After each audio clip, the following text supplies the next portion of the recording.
राधे राधे दोस्तों, आप सभी को आज औशानी माता की दुर्रैया की सामग्री, पूजा विधि क्या है, पूजा कैसे करते हैं, क्या क्या सामग्री है और हम 7 सुहागिनियों को न्योता देने में कब जाते हैं। हम न्योता देने के लिए बुधवार के दिन जाते हैं और बृहस्पतिवार के दिन हम 7 सुहागिनियों को बुलाते हैं। फिर हम ये कहते हैं कि जब हम औशानी माता व्रत या मन्नत मानते हैं तो यह दुर्रैया की जाती है। ये बहुत शक्तिशाली व्रत है। जो भी हमारी मन्नत होती है वो अवश्य पूरी होती है। हम इस वीडियो के माध्यम से जानते हैं क्या क्या सामग्री है। सबसे पहले हम थोड़ा सा गंगा जल ले लेंगे और गंगा जल के बाद हम लौंग, सुपारी ले लेंगे, पान के पत्ते ले लेंगे, घी के ले लेंगे, उसमें हम लंबी बाती अवश्य लगाएंगे। फिर हम एक कलश ले लेंगे, तो सिंदूर दान ले लेंगे, इस प्रकार से धूप ले लेंगे, घी ले लेंगे और चंद्रोली अक्षत ले लेंगे। फिर हम एक औशान माता के लिए पटा बिछाने के लिए एक पटा ले लेंगे, लाल कलर का ले लेंगे, कलश ले लेंगे, थोड़े ले लेंगे इस प्रकार से, और हम आम के पल्लव अवश्य ले लेंगे। फिर हम औशानी माता में चढ़ाने के लिए हम श्रृंगार का सामान अवश्य ले लेंगे। 5 जो भी हो सके आप इस प्रकार से चूड़ी, बिंदी, सिंदूर, आलता, मेहंदी जो भी हो आप इस प्रकार से ले लीजिए। थोड़े से फूल ले लीजिए, लाल पीले जो भी हो आपके पास, जो उपलब्ध हो वो फूल ले लीजिए। और इस प्रकार से हम भोग, औशानी माता के भोग के लिए हम पेड़े और चना और गुड़ हम अवश्य ले लेंगे। यह औशानी माता का बहुत ही प्रसन्न करने वाला प्रसाद होता है, उन्हें बहुत प्रसिद्ध होता है, इसलिए हम यह प्रसाद का भोग लगाते हैं। ये बहुत औशानी माता का फेवरेट प्रसाद है। ये हम प्रसाद लेते हैं के बाद हम जैसे सबसे पहले हमारे उत्तर प्रदेश में यह दुर्रैया से जाना जाता है। हमारे यहाँ सबसे पहले जैसे नई बहू आती है तो उनके खोंच अवश्य लगाए जाते हैं, दोनों तरफ। मायके में भी यहाँ भी कहा जाता है जिनको संतान नहीं होती, जिनके घर वैभव धन की कमी होती है या और भी जो भी हमारी मन्नत होती है वो अवश्य पूरी होती है। सबसे पहले हम जब 7 सुहागिनियों को बुलाते हैं तो सबसे पहले हमें जहाँ बैठाना होता है वहाँ हम स्वच्छ जल से इस प्रकार पोछा लगाकर साफ कर लेना चाहिए। फिर हम जहाँ पे औशान माता को आसन देते हैं वहाँ पे हम इस प्रकार से 2 पटा लगा देंगे। अगर से हम एक उसमें 7 आती हैं, 7 अगर से हम खिलाते हैं सुहागले तो हम 1 पटा रखेंगे। अगर से हम 14 सुहागने खिलाते हैं, दोहरी सुहागने खिलाते हैं तो उसमें 2 पट्टे रखे जाते हैं, 2 कलश रखे जाते हैं।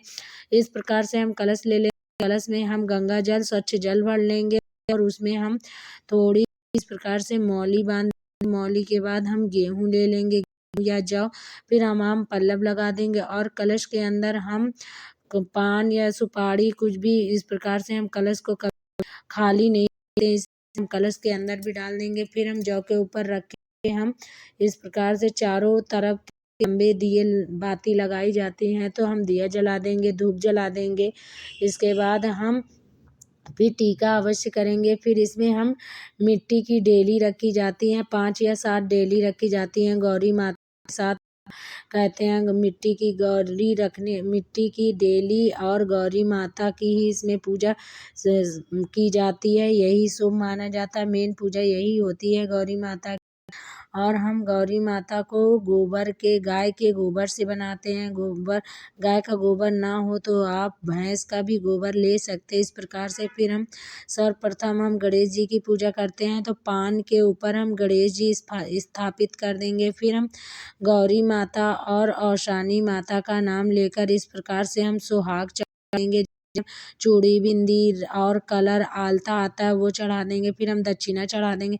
इस प्रकार से लाल कलर फूल आपको जो भी मिल जाए चढ़ा दिया जाए। अगर से गुड़हल का मिल जाए तो वो अत्यंत शुभ माना जाता है। फिर हम इस प्रकार से लैया, चना, गुड़ और पेड़े का हम ढेरी लगा लेंगे। 7 या 6 प्रकार से 6 ढेरी लगाई जाती हैं। अगर दोहरी हैं तो उसमें हम 12 ढेरी लगाते हैं। जो 2 लोग रहती हैं वो भीख लेती हैं, मन्नत मांगती हैं वो भीख लेती हैं। जो 7 सुहागनें आती हैं तो इसलिए हम 6 ढेरी लगाएंगे। या जैसे दोहरी हैं तो उसमें 12 ढेरी लगाएंगे। 2 लोगों को 7-7, 6-6 लोगों से लेकर आंचल में कोंच डाला जाता है। के कोंच डालने से बड़ा शुभ माना जाता है। और जब हमारे जो भी मन्नत होती है वह पूरी होती है तो औशानी माता के नाम से यह दुर्रियाँ खिलाते हैं और ये दुर्रियाँ खिलाने बड़ा ही शुभ माना जाता है। फिर हम इस प्रकार से जब पूजा कर लेते हैं तो फिर जो हम लैया और गुड़ खाने का प्रसाद होता है सबके आंचल में डाला जाता है। इस प्रकार से फिर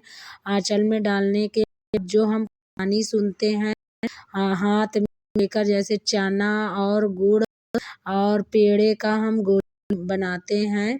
गोली बनाते बनाते हम कहानी सुनते हैं, जो भी औशान मैया की कहानी होती है। फिर हम इस प्रकार से आचमन करा देते हैं, फिर आरती करते हैं, औशानी मैया की कहानी गाना गीत गाते हैं और आरती करते हैं, क्योंकि बड़ी हमारी मन्नत पूरी हो जाती है। इसलिए हम बड़े खुश होकर फिर आरती हवन करते हैं। फिर हम इस प्रकार से गुड़ और घी का अघ्यार अवश्य करेंगे। अघ्यार करने के बाद हम आचमन करवा देंगे। आचमन करवाने के बाद औशानी माता से जो भी हमारी क्षमा गलती होती है जो वो हम मानते हैं और हम माता से कहते हैं कि हमारी जैसे मनोकामना पूर्ण हुई है ऐसे ही हर सुहागनी की मन्नत पूरी हो। इस प्रकार से हम क्षमा याचना हाथ जोड़कर प्रार्थना करेंगे। फिर सारी सुहागनें कहानी सुनने के बाद फिर जो भी प्रसाद आंचल में देते हैं वो ग्रहण करती हैं, पीती हैं। फिर इस प्रकार से हम औशानी माता और गौरी माता को हम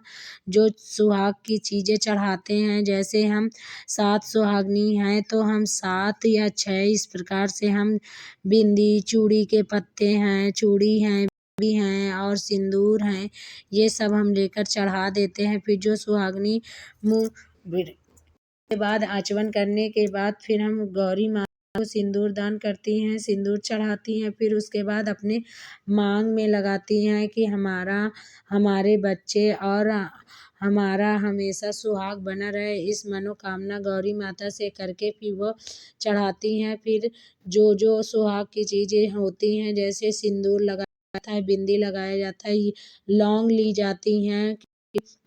माता रानी को हमने लौंग और पान के पत्ते चढ़ाए हों तो वो इस प्रकार से हम भी वही ले लेंगे माता के प्रसाद स्वरूप, क्योंकि वो बड़ा शुभ माने। इस प्रकार से हमारी औशानी माता